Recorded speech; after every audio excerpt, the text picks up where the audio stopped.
Kairé à toutes et tous. Aujourd'hui, nous allons parler de la bataille de Gaugamel.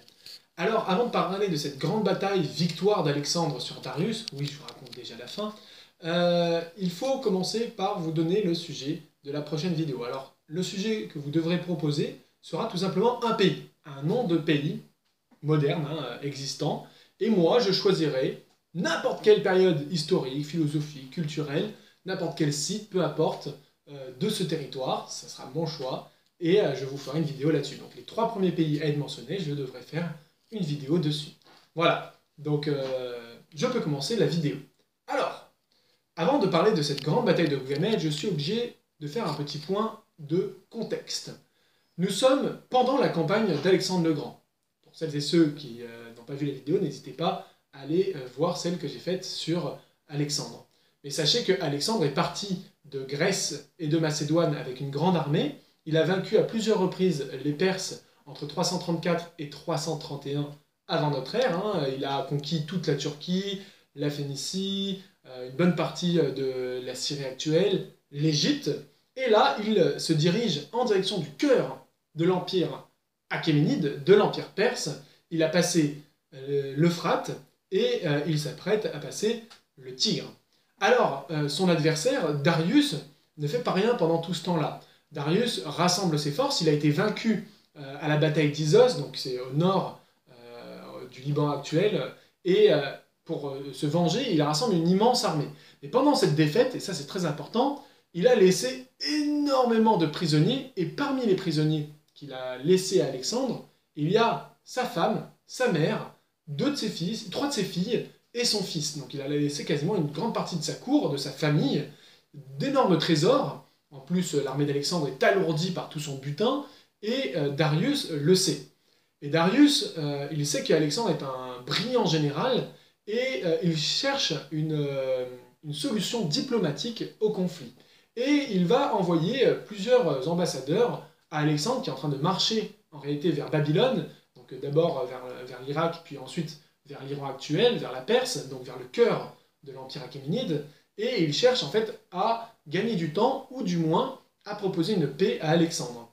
Et ce qu'il va lui proposer, c'est pas rien, il lui propose au départ toute une grande partie du territoire qu'il a conquis en Turquie.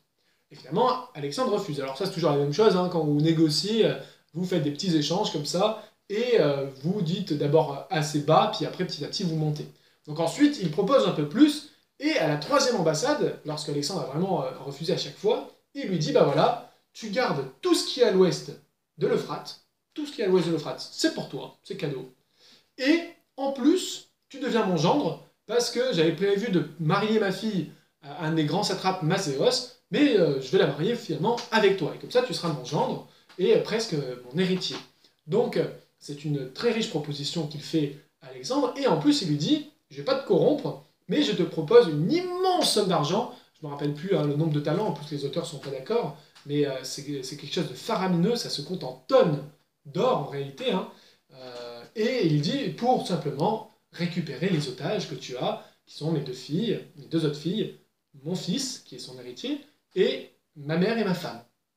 Alors, entre-temps, malheureusement, sa femme est morte, et Alexandre a fait des grandes funérailles pour honorer cette dernière, ce qui est déjà un pas vers sa politique, cherchant à se rallier le monde perse à sa cause.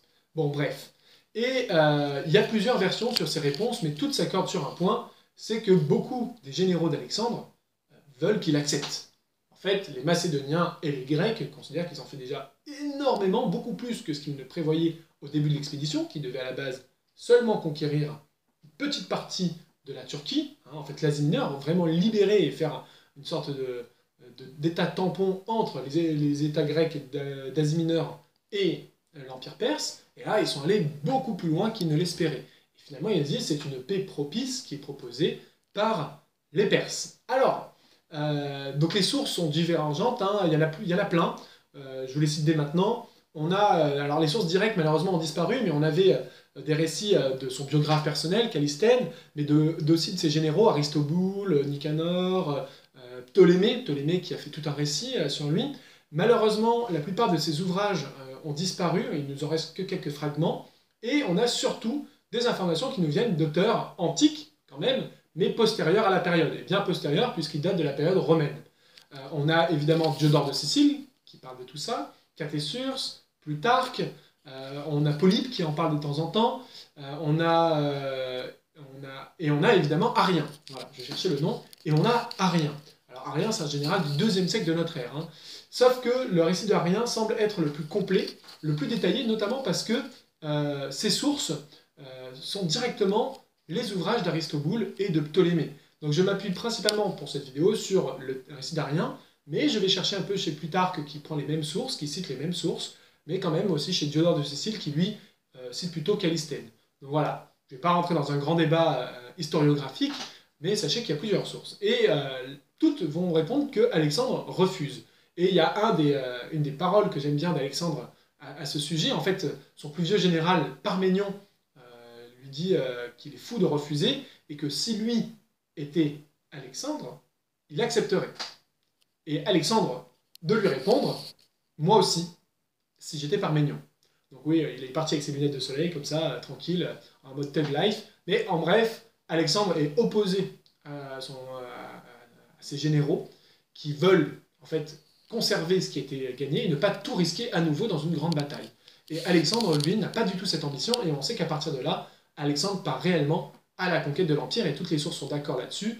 Il va répondre à Darius en lui disant « Je t'ai vaincu déjà une fois, de manière directe, hein. J'ai vaincu tes généraux plein de fois, donc c'est plutôt à toi de me parler humblement, et c'est toi qui devrais être mon gendre et mon vassal. » Puisqu'en fait, pour les Perses, le gendre, c'est le vassal, évidemment, du beau-père. Donc c'est toi qui devrais être mon vassal, je t'ai vaincu à plusieurs reprises, et si tu penses pouvoir me vaincre, où tu veux, quand tu veux, je suis ton homme.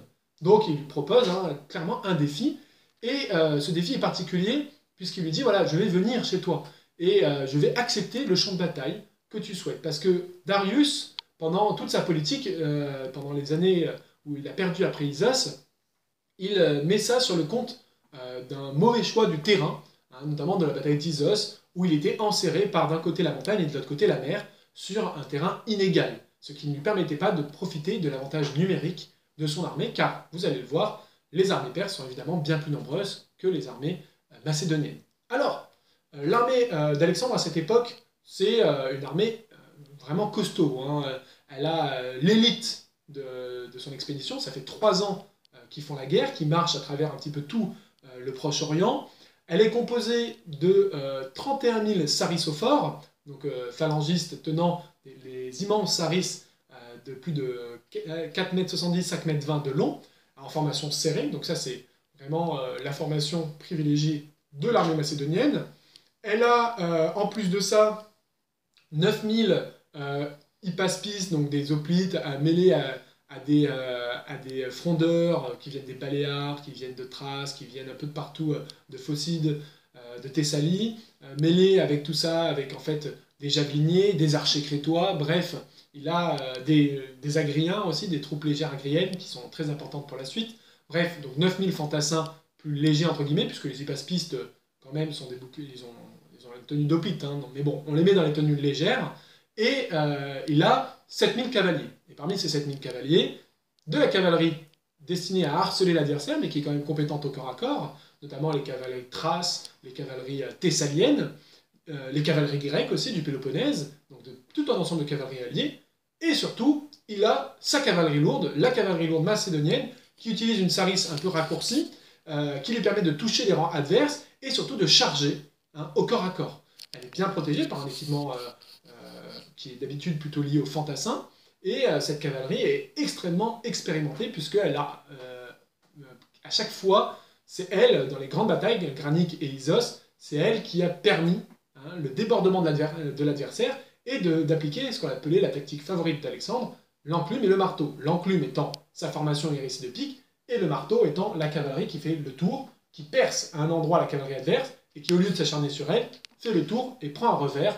Donc l'enclume est là, et le marteau arrive taper de l'autre côté. Ça, c'est la manœuvre préférée d'Alexandre. Mais face à lui, eh bien, Darius il va venir avec une immense armée. Alors là encore, les sources divergent beaucoup. On a Arien, en l'occurrence, dit qu'ils sont plus d'1 million, avec 800 000 fantassins et 200 000 cavaliers. C'est évidemment des chiffres exagérés. Ce sont aussi des chiffres qui font un parallèle avec l'invasion de Xerxès. Pendant les guerres médiques, Xerxès serait arrivé avec 1 million d'hommes. Et ce chiffre 1 million est très symbolique, c'est un chiffre incommensurable, qu'on ne peut pas réellement vérifier, même à l'époque, et ça signifie uniquement qu'il a une armée immense, et aussi grande que celle qui était destinée à envahir la Grèce. Et en plus, Xerxès se battait pas sur son terrain cette fois-ci. Alors là, pour Alexandre, c'est vraiment glorieux s'il arrive à battre avec 41 000 hommes en tout, 1 million d'hommes. Bon, évidemment, on a quelques sources déjà dès l'Antiquité qui reviennent un peu là-dessus.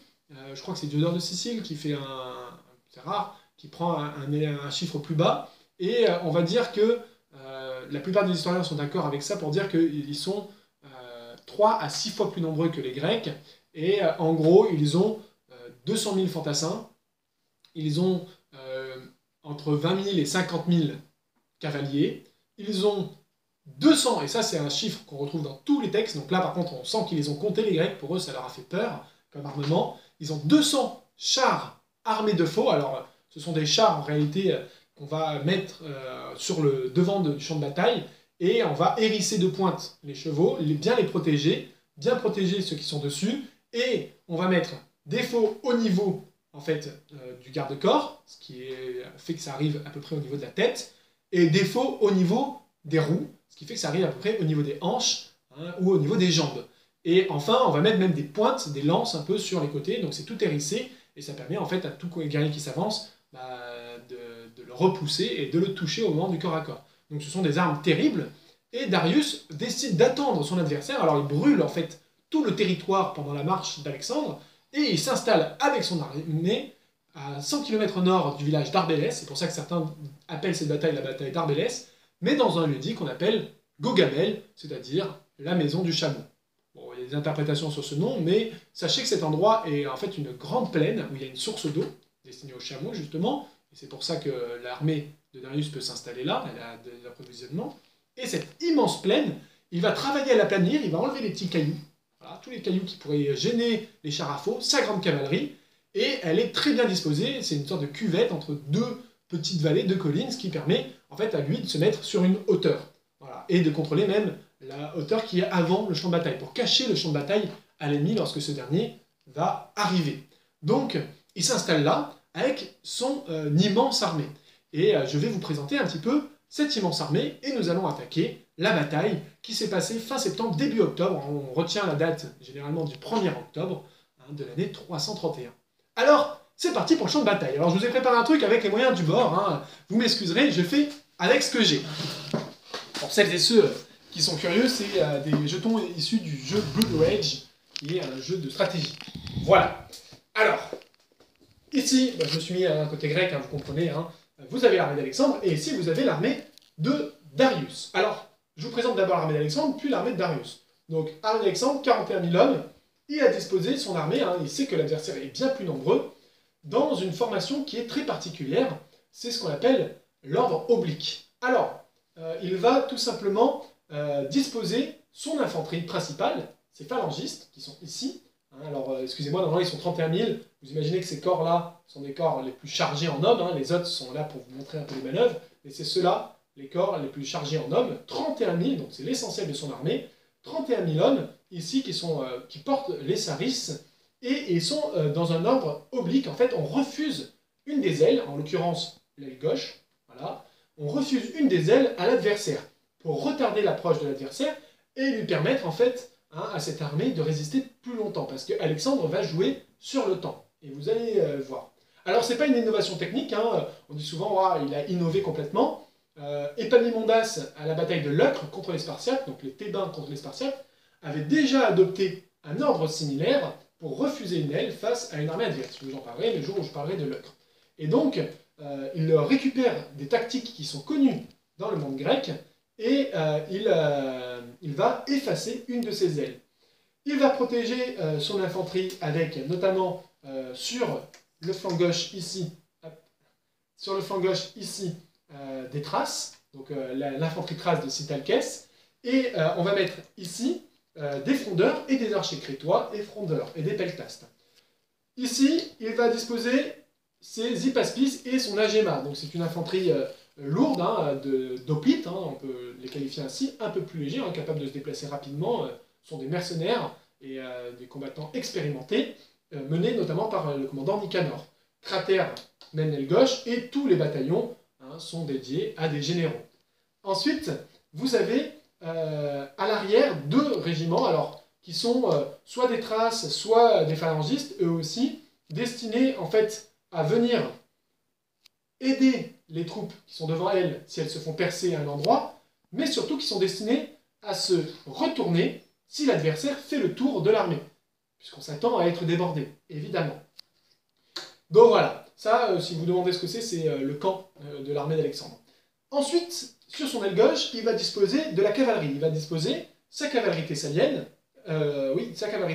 menée par notamment Parménion, le plus vieux de ses généraux, un des plus expérimentés, qui a l'habitude de tenir les situations désespérées. Techniquement, c'est lui qui commande tout le flanc gauche, et même l'infanterie, et il commande surtout la cavalerie thessalienne, avec au centre les Pharsaliens, qui sont des cavaliers extrêmement expérimentés. Et enfin, il a une autre cavalerie, qui est la cavalerie thrace de Sitalkès. Donc voilà, Louis, ça c'est pour toi. Les Thraces sont ici. De l'autre côté, nous avons Alexandre le Grand. Il est ici, Alexandre, voilà, c'est un grand personnage, et lui aussi mène de la cavalerie. Alors, il a la cavalerie des compagnons, les Hétaroi, qui sont menés par Kleitos durant la bataille, et puis il a plusieurs régiments de cavalerie royale, cavalerie macédonienne, très expérimentée, cavalerie lourde, plus la cavalerie des Péonès, commandée par Ariston, et le reste, on va dire que tout ce bataillon de cavalerie est dirigé par Philotas. Donc, il a toute sa cavalerie, et derrière cette cavalerie, il a caché des frondeurs et une infanterie légère, mais très expérimentée pour le corps à corps, agrienne. Et vous allez voir que ça a de l'importance pour la suite. Je passe de l'autre côté.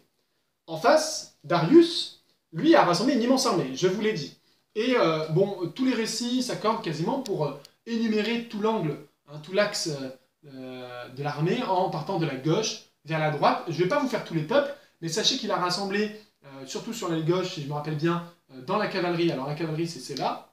Voilà, ils sont ici, ici, ici et ici.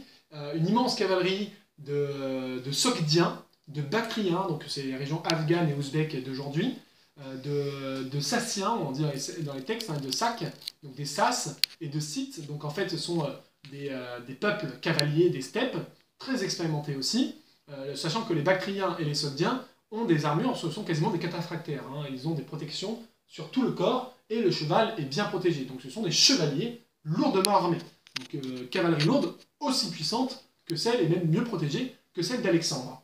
Derrière, il y a l'infanterie de ces peuples, et notamment on nous dit qu'il y a l'infanterie indienne, mède, on a tout un ensemble d'infanterie ici, qui viennent de toutes les régions d'Empire, donc de Bactriane, de Sogdiane, de Drangiane, il y a des Indiens. Voilà. Alors les sources se moquent beaucoup en disant que Alexandre aurait harangué ses hommes en disant « Ne vous affolez pas de tous ces noms, si on ne les connaît pas, c'est qu'ils ne se sont pas illustrés par des hauts faits, et normalement on retient le courage attaché à un nom. Si on n'a jamais entendu parler d'eux, c'est qu'ils ne valent rien. » Et on a des sources qui disent « Ils n'ont amené à cette bataille que leur nom. » Enfin bref. Donc on a des Indiens, on a évidemment une grande partie de l'armée qui est composée de Perses et de Mèdes, de Mardes, de peuples peuplant les bords notamment de la mer Caspienne. On a des Arméniens et on a enfin des cavaliers scythes, encore une fois, Perses et Parthes. Les Parthes qui sont les peuples de l'actuel Turkménistan et qui plus tard prendront le contrôle de l'Empire. C'est une autre histoire. Donc encore une cavalerie lourde. Dans ce corps-là, ils ont 15 éléphants, amenés par les Indiens.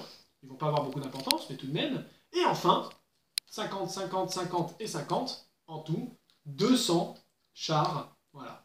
Donc en gros, pour résumer, là vous avez de la cavalerie, tout ça c'est de l'infanterie, et là vous avez de la cavalerie, et là vous avez les chars. Quant à ce petit bonhomme-là, il symbolise l'immense masse d'infanterie, d'archers qui sont mentionnés dans les textes, et qui étaient disposés derrière le dispositif, et qui étaient extrêmement nombreux. Voilà.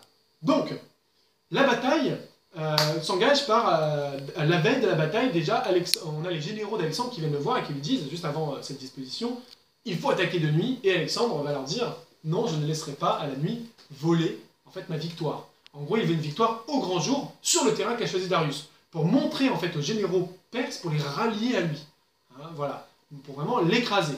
On sait aussi qu'il avait peur dans une bataille nocturne, et bien finalement de ne pas pouvoir gérer son armée, de ne pas pouvoir donner ses ordres, qu'il y ait de la confusion sur un terrain que l'ennemi maîtrise, et ça c'est tout à fait à son honneur, et il se dit ça va être une mauvaise idée, je risque de perdre la bataille, et après pour rassembler les troupes en pleine nuit, ça va être l'horreur. Donc il préfère mener ça au grand jour, et il réfléchit tellement, hein, alors ça c'est selon Plutarque, il n'y a rien, pendant la nuit, à son plan de bataille du lendemain, qu'il s'endort très tardivement, et du coup, alors que d'habitude, le matin, il est le premier réveillé et qui prépare tout le monde, il dort d'un sommeil profond. Et toutes les sources sont d'accord avec ça. La veille de la bataille, Alexandre a dormi d'un sommeil profond, et il s'est réveillé que très tardivement. C'est même ses généraux et Parménion qui ont commencé à donner l'ordre à ses hommes de s'armer, de prendre le petit-déj et de partir en combat. Donc on le réveille un peu en urgence, on lui dit c'est pas de ton habitude, et il répond en fait, je dors très bien parce que je sais qu'aujourd'hui je vais gagner, ou du moins je suis heureux de ne pas avoir à courir après Darius à travers tout l'Empire. Tout se décide aujourd'hui. Donc il est serein, hein, le Alexandre. Quant à Darius, il est ici, au centre du dispositif, sur un char, pour bien commander à toutes ses forces. Alors, il faut imaginer que là il y a eu une avancée, hein.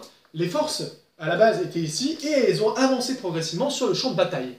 Et arrivé sur le champ de bataille, Alexandre a fait glisser son armée légèrement vers la droite de l'armée adverse.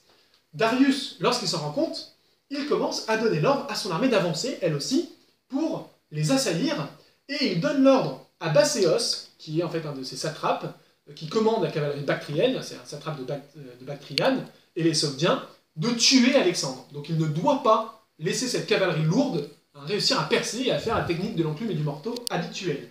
Donc lui, il a cette mission ici. Et là, alors que la bataille est prête à s'engager, Alexandre va accomplir une manœuvre très particulière.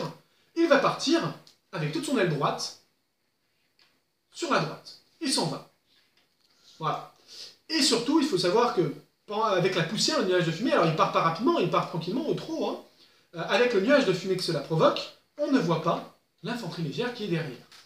Donc, Bacéos pense, et Darius pense, qu'il soit il s'échappe, il abandonne le combat, soit il tente une grande manœuvre tournante, d'accord, soit il cherche à ramener l'armée adverse hors du champ de bataille, dans cette zone que je n'ai pas symbolisée, qui est une zone qui n'a pas été préparée par Darius. Donc un terrain inconfortable pour les chars et pour les cavaliers.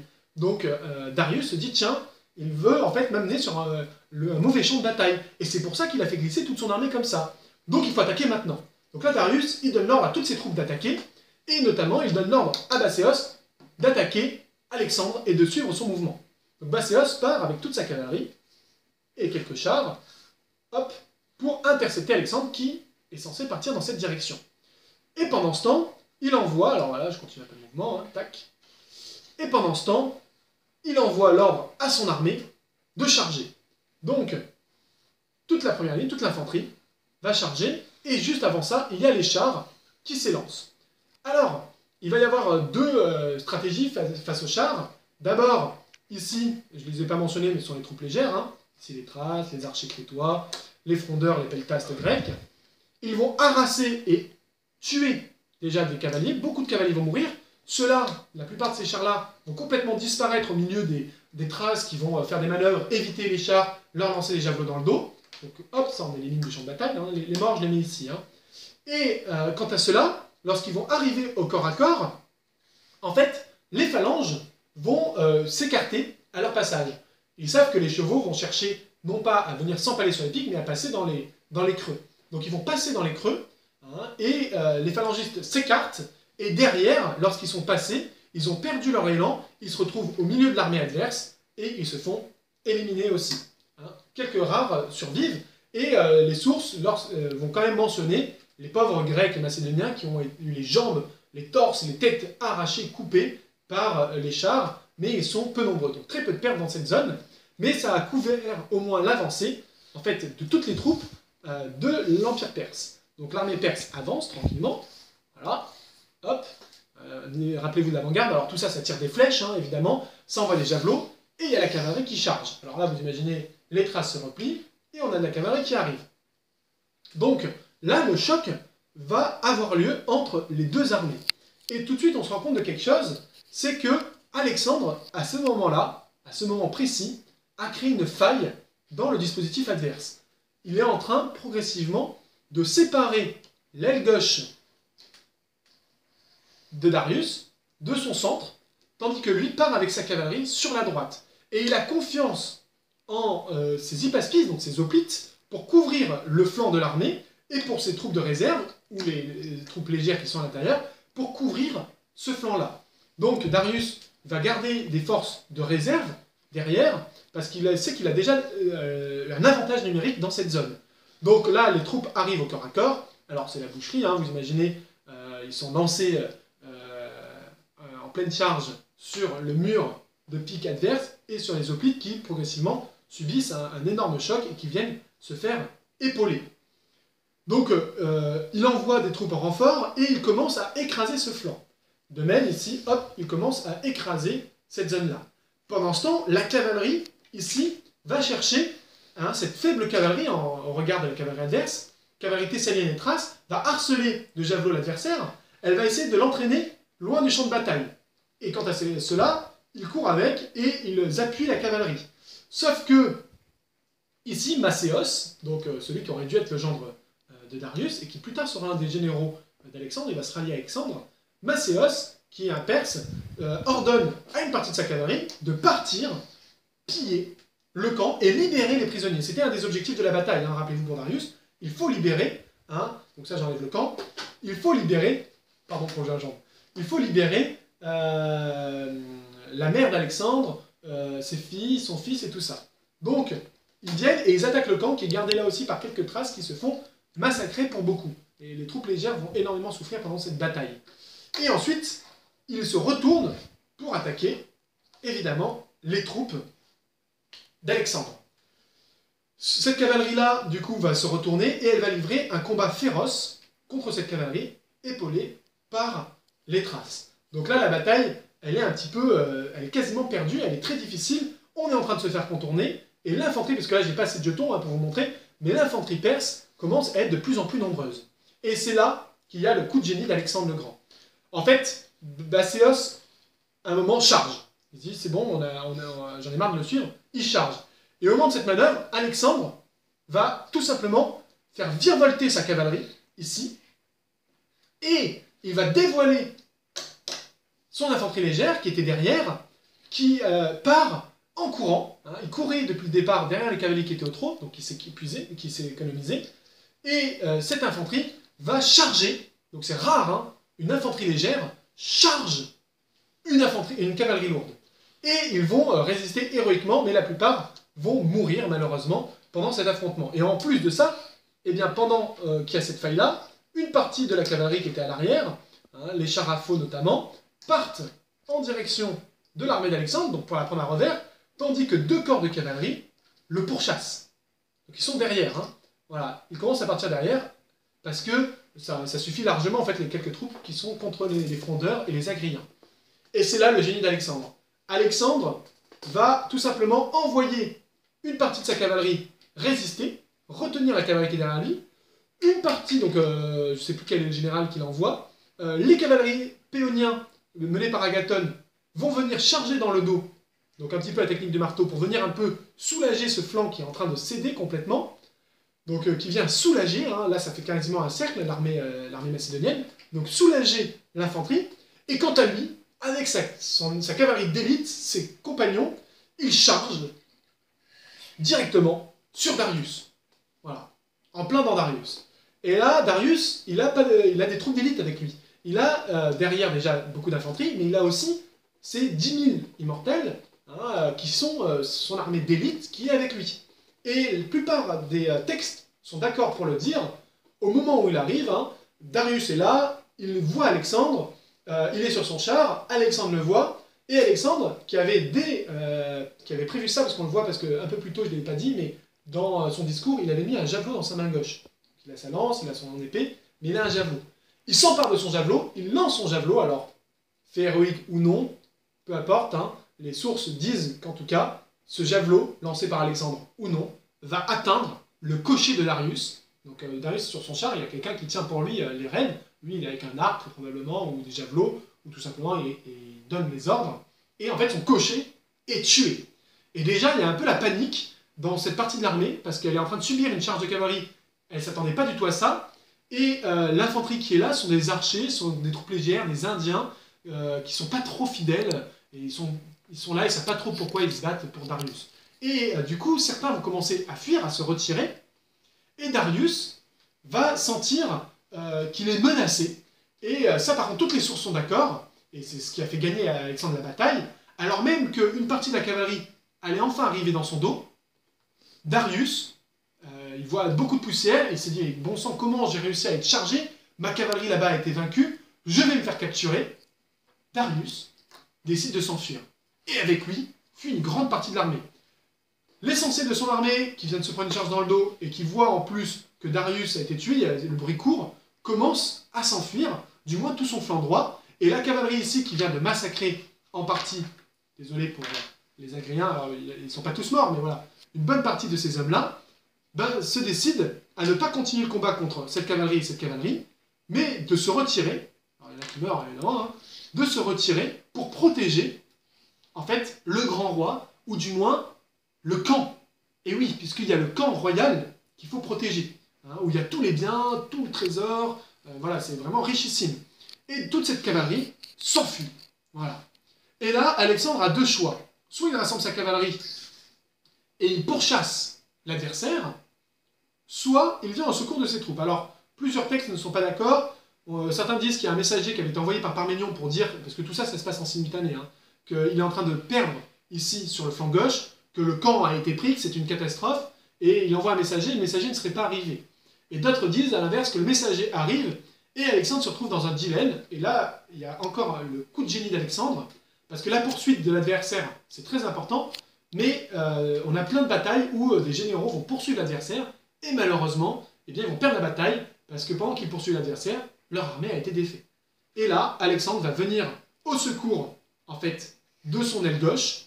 Sa cavalerie va venir massacrer l'infanterie qui était en train d'attaquer l'armée macédonienne, et il va venir au secours de son aile gauche, et mettre en déroute l'aile gauche perse. Alors, lorsqu'il arrive au secours, eux veulent se replier, et on nous dit que la plupart des morts des compagnons d'Alexandre ont eu lieu à ce moment-là, parce qu'en fait, il a chargé de front des hommes qui étaient en train de se replier. Or, ce sont des cavaliers expérimentés, Parthes, Mèdes et Perses, et ces derniers, ils veulent sauver leur vie, et ils vont livrer un combat dantesque à Alexandre, et certains vont réussir à s'enfuir, d'autres vont mourir, mais Alexandre va perdre, quasiment la moitié de ses compagnons vont être blessés. Et d'ailleurs, pendant la bataille, lui-même a été en partie blessé, Héphaïstion, à ce moment-là, son plus proche amant et ami, est blessé, et Nicanor a été blessé, Cratère est blessé, toute l'armée, d'une manière générale, a été blessée. Bilan des courses, Darius s'enfuit complètement, et finalement, à la fin de la bataille, Alexandre va récupérer déjà les prisonniers qu'il avait fait, donc il va récupérer les prisonniers qui avaient été libérés ici, voilà, et il va en plus de ça s'emparer du camp de l'armée adverse, parce que au moment où il a vaincu, eux sont venus pour sécuriser, ils apprennent que le grand roi n'est pas mort, il est en train de s'enfuir déjà au loin, lui, et ils voient l'armée macédonienne qui continue à avancer, en achevant les blessés. Et là, qui a pris un ordre de marche en ligne. Donc là, c'est plus question d'essayer de retarder l'adversaire, on avance. Et donc cette armée-là ne va pas